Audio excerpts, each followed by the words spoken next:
자, 안녕하십니까. 서울시 25개 자치구 중에 명품 자치구를 지향하고 있는 성동구의 어제와 오늘을 전해드리는 김 선생의 성동구 이야기 시작해 보겠습니다. 오늘 첫 시간에는 기동차 타고 뚝섬 유원지로라는 제목으로 지금으로부터 약 90년 전의 뚝섬의 이야기로부터 오늘의 이야기까지 여러분들과 함께 나눠보도록 하겠습니다. 먼저 옛 지도를 통해서 뚝섬의 위치를 한번 찾아보면은 여기 지금 한양 도성 쪽에서 빠져나오게 되면 여러 갈래길로 한강에 이르게 되는데 그 중에 주목될 만한 곳이 바로 이 두모포라고 하는 포구가 되겠습니다. 이 포구는 바로 여러분들이 잘 아시는 중량천과 한강의 물길이 함께 만나는 두 물이 만나는 두물머리에 있는 포구다 해서 두모포, 두물머리 포구가 되겠고요. 그 두물머리 포구의 위쪽에 중량천변에 여러분들이 잘 아시는 살고지 다리가 여기 표시가 되어 있고요. 살고지 다리를 한자로는 전관교라고 표시가 되어 있고요. 그 전관교를 넘어서 위치하고 있는 것이 바로 이 뚝섬, 독도가 되겠죠. 자, 이 독도 건너편 쪽으로는 동쪽에 송파나루, 지금의 잠실 롯데월드가 있는 지역에 나루가 있어서 이렇게 물길로 연결이 되어 있었다는 걸 알 수가 있고요. 그 북쪽으로는 광진, 광나루가 되겠죠. 지금의 워크웨이 호텔 지역이 되겠는데요. 1936년도에는 이미 광진교라고 해서 다리가 이렇게 놓여 있어서 천호동 지역과 다리로 연계되어 있었습니다. 자, 그 중에 이 뚝섬의 상황을 상대적 위치를 간략하게 한번 다시 정리를 해보면 여러분들 조선시대에는 사대문 안을 한양이라고 불렀었죠. 그 사대문 안의 중심을 이루는 곳이 바로 이 종각이 되겠고요. 이 종각을 중심으로 해서 동쪽으로 쭉 이어가게 되면 바로 용마산이 바라보이게 됩니다. 바로 그 바라보이는 이 길 사이에 만들어지게 되는 도로가 종로길이 만들어지게 된 거죠. 자, 다시 한번 보면 종각 쪽에서부터 동대문을 거쳐서 동쪽 끝에 용마산을 만나게 되고요.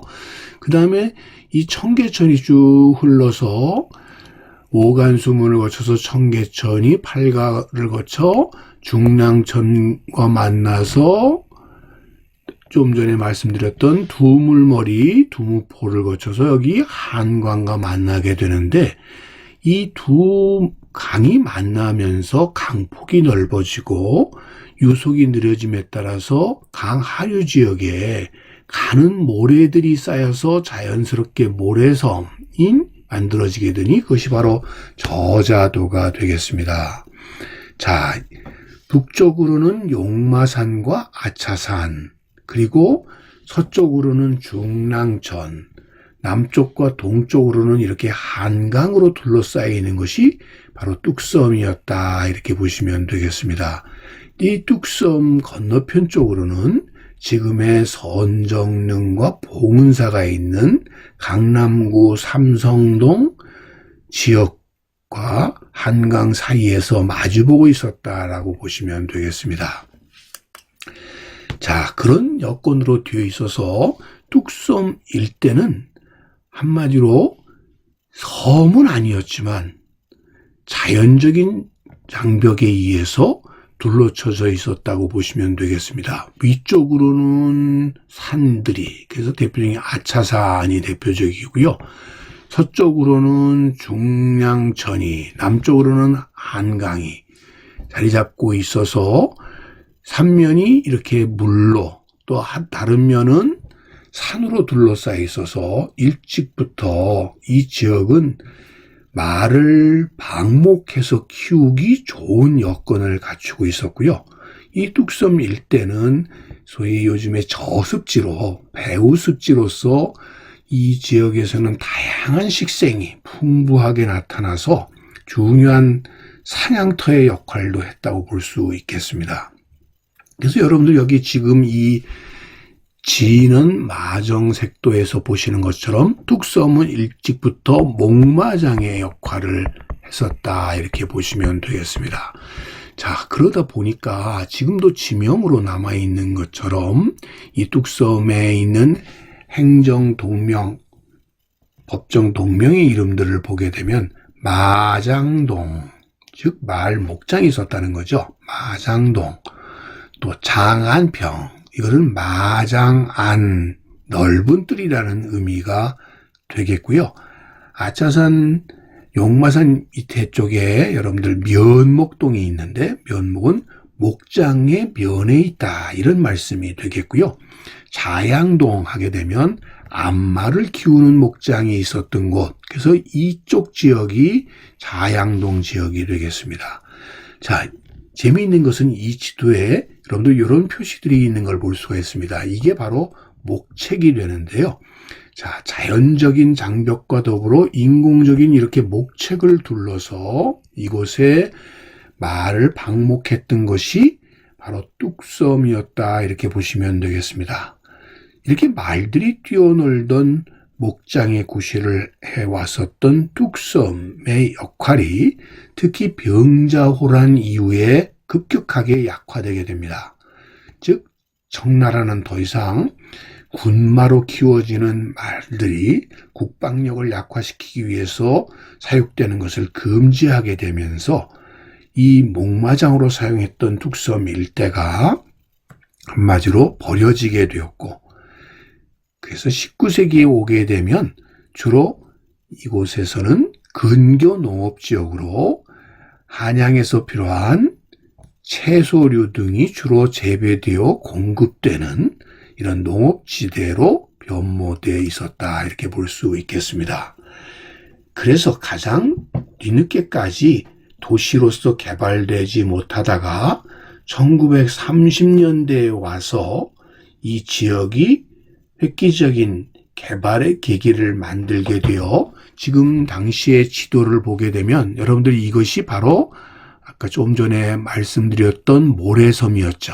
이 모래섬의 이름을 저자도라고 불렀는데, 이 저자라고 하는 말은 한자로 다시 써보면 이렇게 썼어요.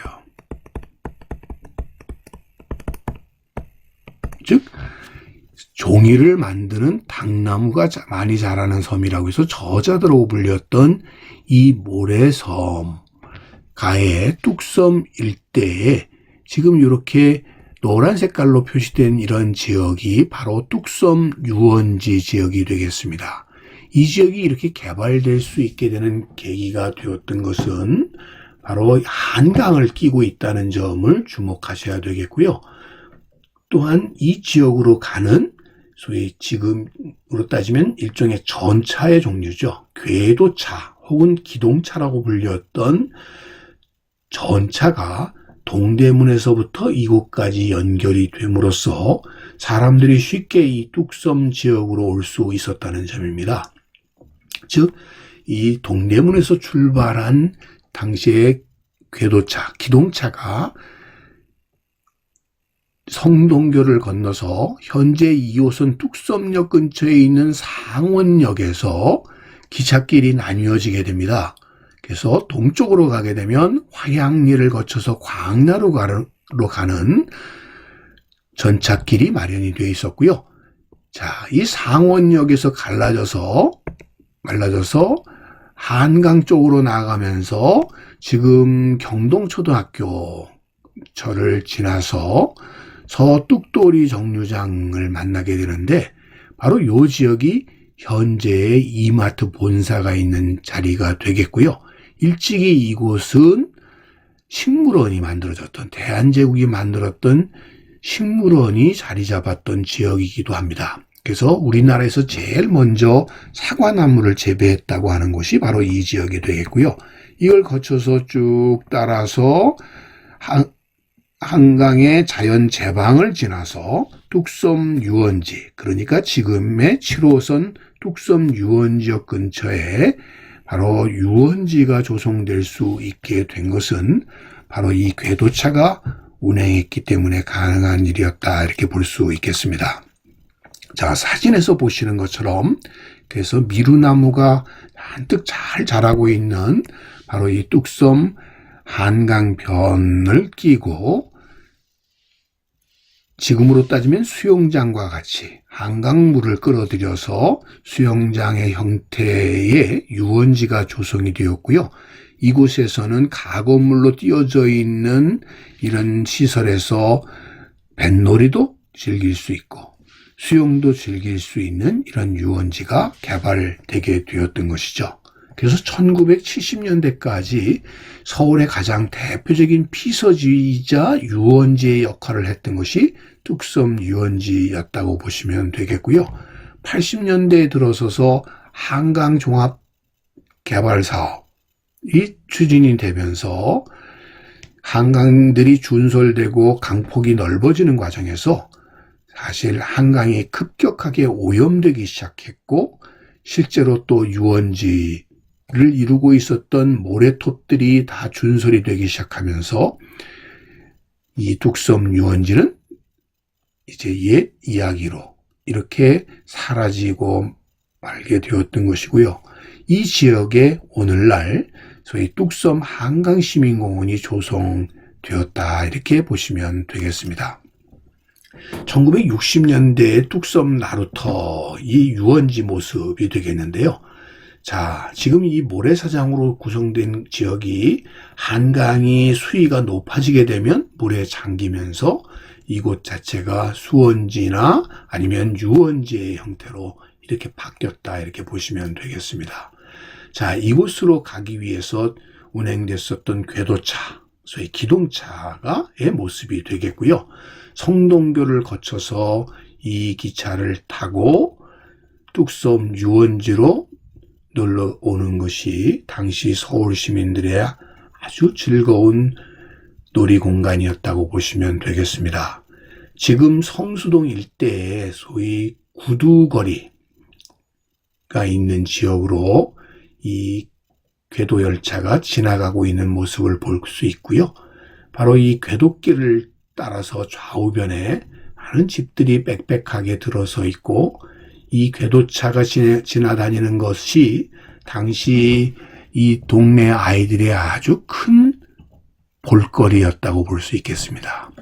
그래서 이것이 60년대 중반 운행될 때까지 동대문에서부터 뚝섬 유원지까지 그런 과정에서 이 뚝섬 일대를 거쳐서 이 운행이 됐었다고 보시면 되겠습니다. 자, 그래서 옛 사진을 잠깐 보면 1949년도에 뚝섬에 한여름에 놀러왔던 이 젊은이들의 모습이 되겠고요. 참 왼쪽 벽에 보게 되면 솥단지를 걸어놓고 뭔가를 끓여 먹었다는 모습을 볼 수 있고요. 자, 뒷 배경으로 한강과 모래사장들을 볼 수 있고 저 멀리에 지금의 강남구 잠실과 삼성동 일대의 야산의 모습들을 이렇게 볼 수가 있습니다. 60년대 말에 뚝섬 유원지에서 아주 선탠을 즐기고 있는 멋쟁이 아가씨들의 모습. 참 오늘로서는 좀 익숙하지 않은 모습일지 모르지만 그 당시에 뚝섬 유원지의 백사장이라는 것은 요즘 바닷가 모래밭과 같은 역할을 했었다고 하는 걸 볼 수가 있겠고요. 그런 의미에서 여러분들 한강대교가 지나는 이천동 일대의 백사장, 그래서 이천 백사장뿐만 아니라 또 광나루 백사장과 함께 뚝섬 백사장은 아주 대표적인 피서지로 손꼽혔다, 이렇게 보시면 되겠습니다. 자, 그래서 그 당시만 하더라도 이 일제강점기에 지금 이 표는 39년도에 작성이 된 것으로 오른쪽의 동그라미 지역이 여러분들이 잘 아시는 암사동 선사 주거지가 있는 지역이 되겠고요. 이 밑에 지역이 지금 백제의 토성이 있었던 풍납토성 지역이 되겠고, 이 왼편의 지역이 여러분들 이 뚝섬 지역이 되겠습니다. 여기 뚝섬이라고 하는 표시, 유원지가 표시가 되어 있고요. 자, 이를 따라서 지금 기동찻길이 쭉 표시가 되어서 이렇게 광나루까지 가고 있는 노선과 뚝섬 유원지까지 오는 노선들이 있었고요. 그 밑으로 백길을 이용하게 되면 자, 건너편 숫골나루 지역으로 와서 여기에 여우고개라는 고개를 넘어 봉은사와 선정릉으로 갈 수 있었다는 걸 알 수가 있겠고요. 한편으로는 여기에 부리도, 잠실도라고 하는 오늘날의 잠실이죠. 그리고 여기 신천, 지금 지하철역 신천역으로 여러분들이 잘 아시는, 자, 이런 지역이 당시에는 섬이었었다는 걸 알 수가 있습니다. 자, 이것들이 매립이 이루어져서 오늘날 소위 잠실, 송파구 잠실 지역이 형성되었다는 것을 이 예지도를 통해서도, 사실 이 예시라고 하더라도 지금으로부터 90년 전에 이 당시의 모습은 이러했고요. 이런 것들을 걸어가는 소위 트레킹 코스, 요즘으로 얘기하면 한강 둘레길 코스가 이 시기에도 많은 이들이 즐겨 찾는 코스로 자리 잡았다 하는 것을 알 수가 있습니다. 이런 모습을 담고 있는 사진을 한 장 보면 바로 이런 모습이었죠. 자, 한강을 끼고 많은 미루나무들이 이렇게 자라고 있는 잠실벌의 모습과 함께 한가로이 맑은 한강물에 빨래를 하고 있는 안악들의 모습, 이 있는 이 뚝섬 일대 모습을 통해서 90년 전의 한강의 모습, 그리고 뚝섬 유원지의 모습을 상상해 보게 됩니다. 자, 오늘날 이 뚝섬 한강 시민공원에서는 그 당시의 모습을 좀처럼 찾아보기 어렵습니다만, 똑같이 한강이 주는 이 자연의 혜택을 통해서 시민들이 힐링의 공간으로 사용되고 있는 것은 모습은 조금 다를지 모르지만 같았다. 그런 의미에서 이 성동구의 뚝섬 유원지역을 중심으로 하는 지역은 예전이나 오늘이나 서울 시민들에게는 아주 소중한 공간으로, 특히 성동구의 자랑으로 이렇게 자리 잡았다는 것을 확인해 봤습니다. 자, 한강에서 직접 놀던 것이 이제는 이렇게 인공 풀장에서 즐기면서 이 한강 유원지의 옛 이야기들이 오늘도 재현되고 있는 모습을 확인해 보았습니다. 오늘 이야기는 궤도차를 타고 뚝섬 유원지 놀러 다녔던 90년 전의 이야기들을 함께 나누어 봤습니다. 다음 시간 계속 이어가도록 하겠습니다.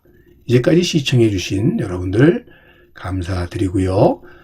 다음 김 선생의 성동구 이야기 기대해 주시기 바랍니다.